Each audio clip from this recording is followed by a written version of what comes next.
بسم اللہ الرحمن الرحیم الحمد للہ وکفى وسلام علی عباده الذین اصطفى اما بعد فاعوذ باللہ من الشیطان الرجیم بسم اللہ الرحمن الرحیم انہم كانوا یسارعون فی الخیرات ویدعوننا رغبا ورہبا وكانوا لنا خاشعین صدق اللہ العظیم۔ اللہ تبارک و تعالیٰ نے اس آیت کے اندر انبیاء کی جماعت کے تعلق سے فرمایا ہے وَكَانُوا لَنَا خَاشِعِينَ، وہ عاجزی اختیار کرنے والے تھے ہمارے لیے۔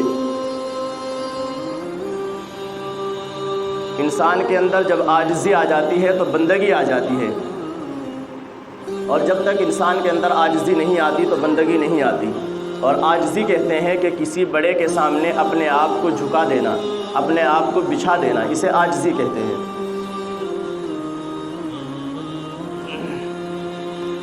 اللہ تبارک و تعالیٰ نے اس آیت کے اندر نبیوں کا یہ تذکرہ فرمایا ہے کہ وہ لوگ عاجزی اختیار کرنے والے تھے، اور نبی جو ہوتا ہے وہ معصوم ہوتا ہے، نبی سے کوئی خطا اللہ تبارک و تعالیٰ ہونے نہیں دیتے۔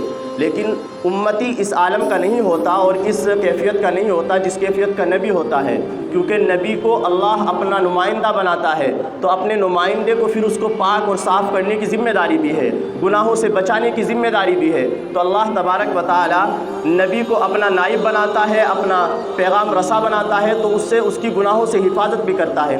تو جب وہ نبی جس کی حفاظت خود رب کائنات کر رہا ہے وہ عاجزی اختیار کرتا ہے، تو پھر امتی جو کہ گناہوں کے بیچ میں اور گناہوں کے گھیرے کے اندر ہے، اسے کتنی عاجزی اختیار کرنی چاہیے اور کتنا بچاؤ اختیار اپنا کرنا چاہیے، اس کے لیے کتنا ضروری ہے۔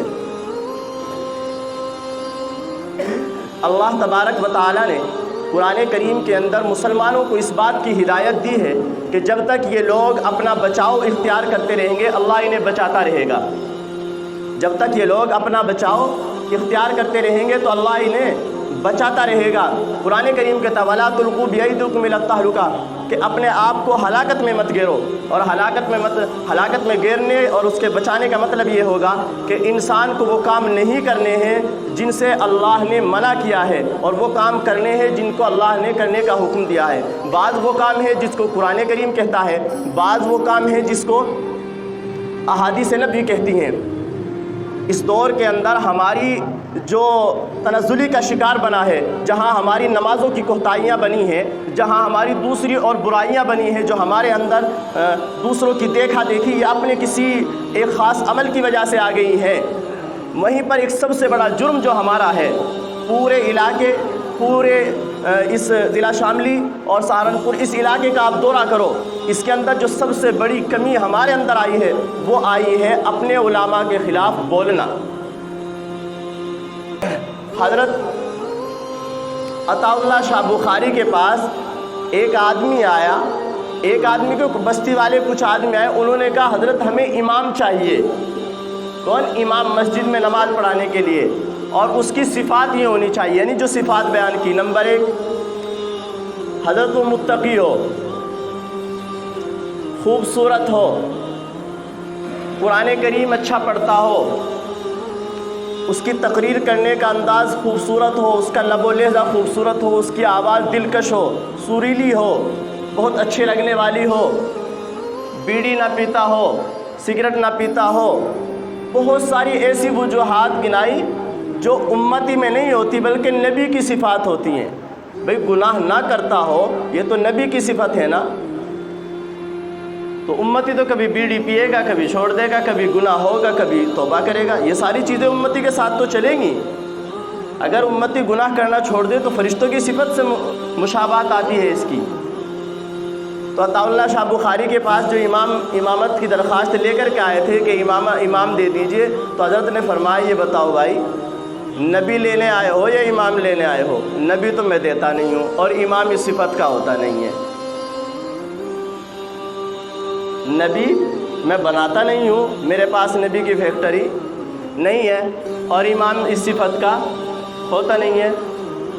پیچھے نماز پڑھنے والے پی رہے سگریٹ اور آگے امام بیڑی پی لے تو اس پہ اعتراض ہے۔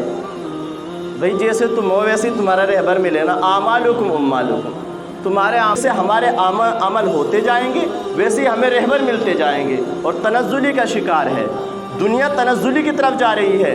اور کیوں جا رہی ہے؟ اس لیے کہ اپنے عمل کو، بس ہم اپنے عمل کو ٹھیک سوچ رہے ہیں، دوسرے کا برا، اپنی فکر ختم کر دی ہے۔ اگر اپنے اوپر غور کرنے کے لیے آدمی تھوڑا سا وقت نکال لے اور یہ سوچے کہ آخر میرے عمل میں کوئی کوتاہی ہے نہیں ہے، وہ متقی بن جائے گا۔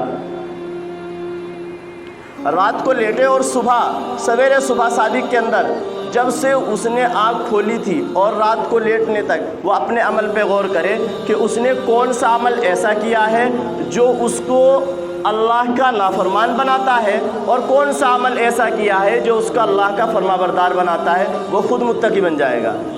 لیکن مول صاحب میرے لیے دعا کریو، بھائی تو اپنے لیے کیوں نہیں دعا کر رہا؟ اپنی فکر کیوں نہیں کر رہا؟ اللہ تبارک و تعالیٰ کبھی اس قوم کی حالت نہیں بدلتے جو قوم اپنی حالت بدلنے کی فکر نہ کرے۔